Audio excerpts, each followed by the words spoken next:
जय श्री कृष्णा। राधे राधे। आज आप लोग सुनेंगे पाप मोचनी एकादशी का महत्व। अर्जुन ने भगवान श्री कृष्ण से कहा, हे मधुसूदन, आपने फाल्गुन मास के शुक्ल पक्ष की एकादशी अर्थात आमलकी एकादशी के बारे में विस्तार पूर्वक बतलाया। चैत माह के कृष्ण पक्ष में आने वाली एकादशी का क्या नाम है तथा उसकी विधि क्या है, कृपया करके आप मेरी बढ़ती हुई जिज्ञासा को शांत करें। भगवान श्री कृष्ण ने कहा, हे अर्जुन, चैत मास के कृष्ण पक्ष की एकादशी को पाप मोचनी एकादशी के नाम से जाना जाता है। एक बार की बात है, पृथ्वीपति राजा मंदहता ने लोमस ऋषि से यही प्रश्न किया था जो तुमने मुझसे किया है। अतः जो कुछ भी ऋषि लोमस ने राजा मंदहता को बतलाया वही मैं तुमसे कह रहा हूँ। राजा मंदहता ने धर्म के गुहातम रहस्यों के ज्ञाता महर्षि लोमस से पूछा, हे ऋषि श्रेष्ठ, मनुष्य के पापों का मोचन किस प्रकार संभव है? कृपया कर कोई ऐसा सरल उपाय बताएं जिससे सभी को सहज ही पापों से छुटकारा मिल जाए। महर्षि लोमस ने कहा, हे निपति, चैत मास के कृष्ण पक्ष की एकादशी का नाम पाप मोचनी एकादशी है। उसके व्रत के प्रभाव से मनुष्यों के अनेक पाप नष्ट हो जाते हैं। मैं तुम्हें इस व्रत की कथा सुनाता हूँ, ध्यान पूर्वक श्रवण करो। प्राचीन समय में चैत्ररथ नामक एक वन था। उसमें अप्सराएं किन्नरों के साथ विहार किया करती थी। वहाँ सदैव वसंत का मौसम रहता था, अर्थात उस जगह सदा नाना प्रकार के पुष्प खिले रहते थे। कभी गंधर्व कन्याएं विहार किया करती थी, कभी देवेंद्र अन्य देवताओं के साथ क्रीड़ा किया करते थे। उसी वन में मेधावी नाम के एक ऋषि भी तपस्या में लीन रहते थे। वे शिव भक्त थे। एक दिन मंजू घोषा नामक एक अप्सरा ने उनको मोहित कर उनकी निकटता का लाभ उठाने की चेष्टा की। इसलिए वह कुछ दूरी पर बैठ बीना बजाकर मधुर स्वर में गाने लगी।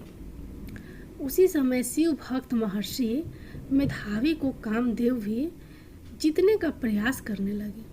कामदेव ने उस सुंदर अप्सरा के भ्रू का धनुष बनाया, कटाक्ष को उनकी प्रत्यार्चना बनाई और उसके नेत्रों को मंजू घोषा अप्सरा का सेनापति बनाया। इस तरह कामदेव अपने शत्रु भक्त को जीतने को तैयार हुआ। उस समय महर्षि मेधावी भी युवा अवस्था में थे और काफी हुष्ट पुष्ट थे। उन्होंने यज्ञोपवीत तथा दंड धारण कर रखा था। वे दूसरे कामदेव के समान प्रतीत हो रहे थे। उस मुनि को देखकर कामदेव के वश में हुई मंजू घोषा ने धीरे धीरे मधुर वाणी से वीणा पर गायन शुरू किया तो महर्षि मेधावी भी मंजू घोषा के मधुर गाने पर तथा उसके सौंदर्य पर मोहित हो गए। वह अप्सरा मेधावी मुनि को कामदेव से प्रीत जानकर उनसे अर्गिलन करने लगी। महर्षि मेधावी उसके सौंदर्य पर मोहित होकर शिव रहस्य को भूल गए और काम के वशीभूत होकर उसके साथ रमन करने लगे। काम के वशीभूत होने के कारण मुनि को उस समय दिन रात का कुछ भी ज्ञान न रहा और काफी समय तक वे रमन करते रहे। तदुपरांत मंजू घोषा उस मुनि से बोली, हे ऋषिवर, अब मुझे बहुत समय हो गया है, अतः स्वर्ग जाने की आज्ञा दीजिए। अप्सराएं की बात सुनकर ऋषि ने कहा, हे मोहिनी, संध्या को तो आई हो, प्रातः काल होने पर चली जाना। ऋषि के ऐसे वचनों को सुनकर अप्सरा उनके साथ रमन करने लगी। इसी प्रकार दोनों ने साथ साथ बहुत समय बिताया। मंजू घोषा ने एक दिन ऋषि से कहा, हे विप्र, अब आप मुझे स्वर्ग जाने की आज्ञा दीजिए। मुनि ने इस बार भी वही कहा, हे रूपसी, अभी ज़्यादा समय व्यतीत नहीं हुआ है, कुछ समय और ठहरो। मुनि की बात सुन अप्सरा ने कहा, हे ऋषिवर, आपकी रात तो बहुत लंबी है, आप स्वयं ही सोचिए कि मुझे आपके पास आए कितना समय हो गया। अब और ज़्यादा समय तक ठहरना क्या उचित है? अप्सरा की बात सुन मुनि को समय का बोध हुआ और वह गंभीरतापूर्वक विचार करने लगे। जब उन्हें समय का ज्ञान हुआ कि उन्हें रमन करते 57 वर्ष व्यतीत हो चुके हैं, तो उस अप्सरा को वह काल का रूप समझने लगे। इतना ज़्यादा समय भोग विलास में व्यर्थ चला जाने पर उन्हें बड़ा क्रोध आया। अब वह भयंकर क्रोध में जलते हुए उस तप नाश करने वाली अप्सरा की तरह भृकुटी तान कर देखने लगे। क्रोध से उनके अधर कांपने लगे और इंद्रियां बेकाबू होने लगी। क्रोध से थरथराते स्वर में मुनि ने उस अप्सरा से कहा, मेरे तप को नष्ट करने वाली दुष्टा, तू महापापिनी और बहुत ही दुराचारिणी है। तुझ पर धिक्कार है, अब तू मेरे श्राप से पिचासनी बन जा।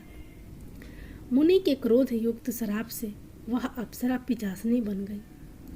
यह देख वह व्यतीत होकर बोली, हे ऋषिवर, अब मुझ पर क्रोध त्याग कर प्रसन्न होइए और कृपया करके बताइए कि इस शाप का निवारण किस प्रकार होगा। विद्वानों ने कहा है, साधुओं की संगत अच्छा फल देने वाली होती है और आपके साथ तो मेरे बहुत वर्ष व्यतीत हुए हैं, अतः आप मुझ पर प्रसन्न हो जाइए, अन्यथा लोग कहेंगे कि एक पुण्य आत्मा के साथ रहने पर मंजू घोषा को पिचासनी बनना पड़ा। मंजू घोषा की बात सुनकर मुनि को अपने क्रोध पर अत्यंत गालिनी हुई, साथ ही अपनी आकृति का भय भी हुआ। अतः पिचासनी बनी मंजू घोषा से मुनि ने कहा, तूने मेरा बड़ा बुरा किया है, किंतु फिर भी मैं तुझे इस श्राप से मुक्ति का उपाय बतलाता हूँ।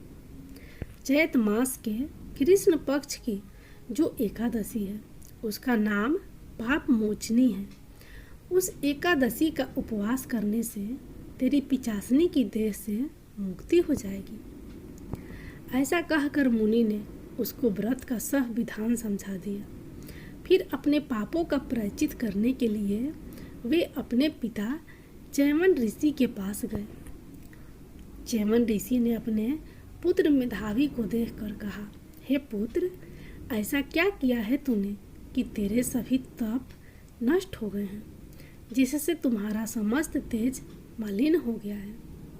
मेधावी मुनि ने लज्जा से अपना सिर झुकाकर कहा, पिताश्री, मैंने एक अप्सरा से रमन करके बहुत बड़ा पाप किया है। इसी पाप के कारण संभवतः मेरा सारा तेज और मेरे तप नष्ट हो गए हैं।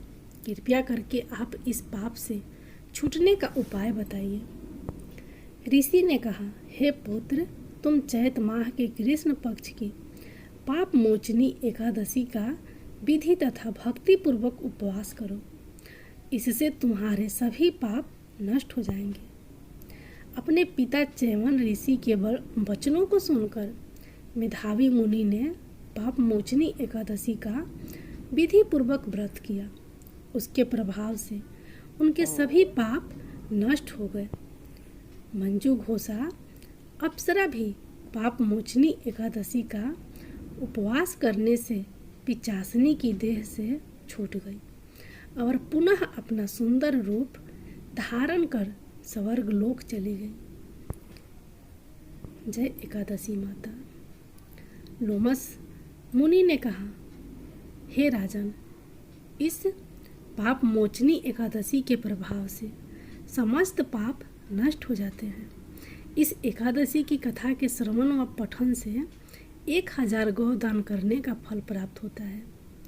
इस उपवास के करने से ब्रह्मा हत्या करने वाले, सोने चुराने वाले, मदपान करने वाले, अगम्यागमन करने वाले आदि भयंकर पाप भी नष्ट हो जाते हैं और अंत में स्वर्ग लोक की प्राप्ति होती है।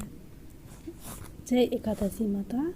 जय भगवान विष्णु। जय माता लक्ष्मी।